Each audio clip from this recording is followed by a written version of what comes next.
हूँ मेरे YouTube channel पर।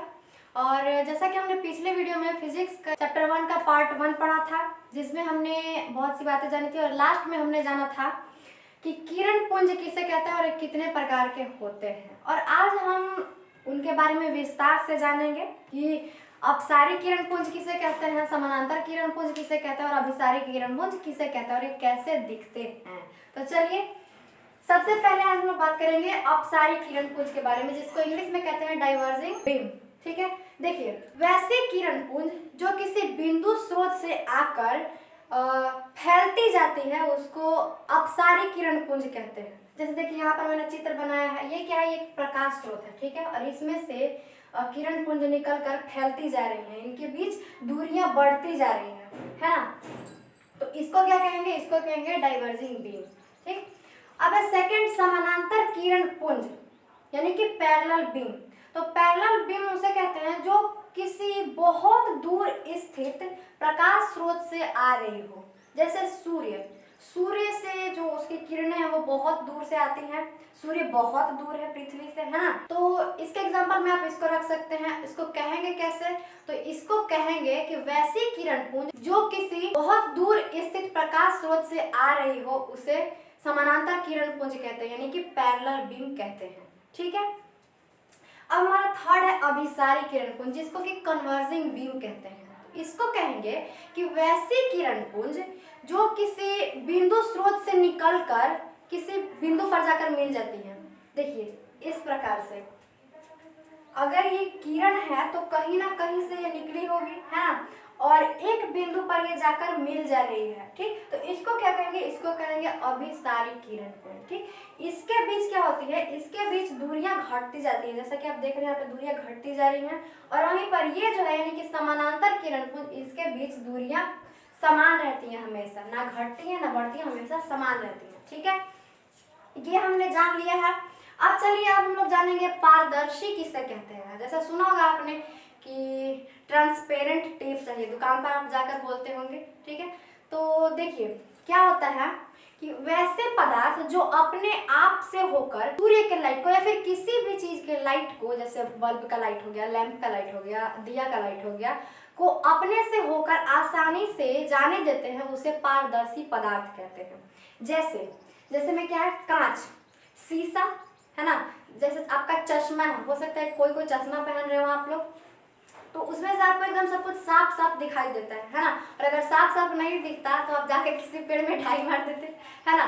चश्मे का शीशा पारदर्शी, ना कि चश्मा पारदर्शी, चश्मे का शीशा पारदर्शी। ठीक है, उसी प्रकार प्लास्टिक का बोतल होता है, उसमें आप पानी रखते हैं तो उसको आपको नजर आता है कि अंदर पानी है ना। हालांकि पानी का कोई कलर नहीं होता है, लेकिन नजर तो आता है ना फिर भी।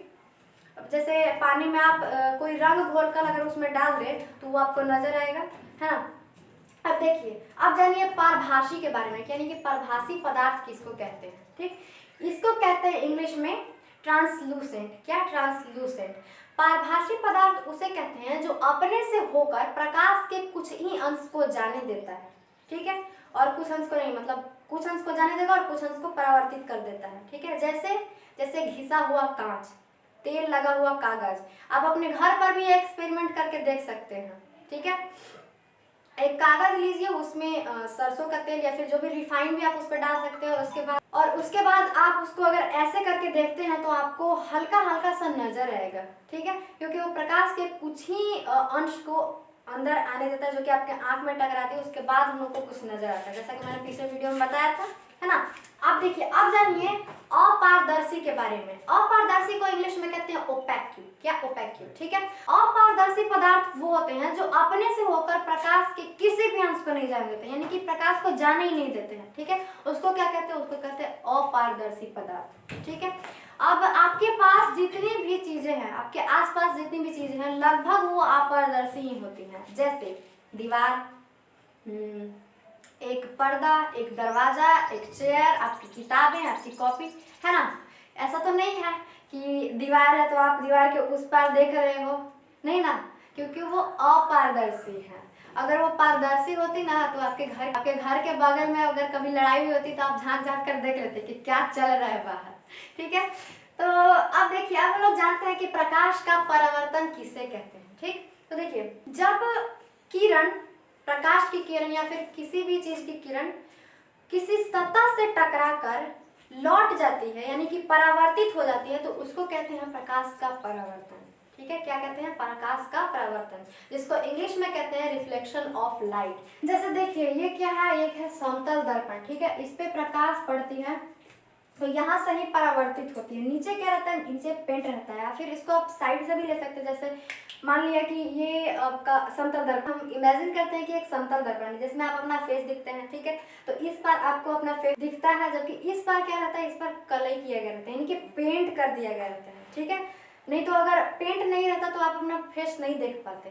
ठीक, तो उसी प्रकार ये क्या है? ये है एक समतल दर्पण और ये इसका परावर्तक सतह है जिसमें प्रकाश आकर टकराकर लौटता है, यानी कि परावर्तित हो जाता है। ठीक है, अब देखिए परावर्तन के दो प्रकार होते हैं। ठीक, एक क्या होता है? एक होता है नियमित परावर्तन जिसको इंग्लिश में कहते हैं रेगुलर रिफ्लेक्शन, और दूसरा होता है अनियमित परावर्तन जिसको इंग्लिश में कहते हैं इरेगुलर रिफ्लेक्शन। ठीक है, अब इसके बारे में विस्तार से हम लोग नेक्स्ट वीडियो में पढ़ेंगे। ठीक है, अगर आपको कोई भी इसमें डाउट है तो मुझे कमेंट में आप पूछ सकते हैं। वीडियो पसंद आए तो वीडियो को लाइक करें, हमारे चैनल को सब्सक्राइब करें। फिर मिलते हैं हम लोग नेक्स्ट वीडियो में, तब तक के लिए जय हिंद।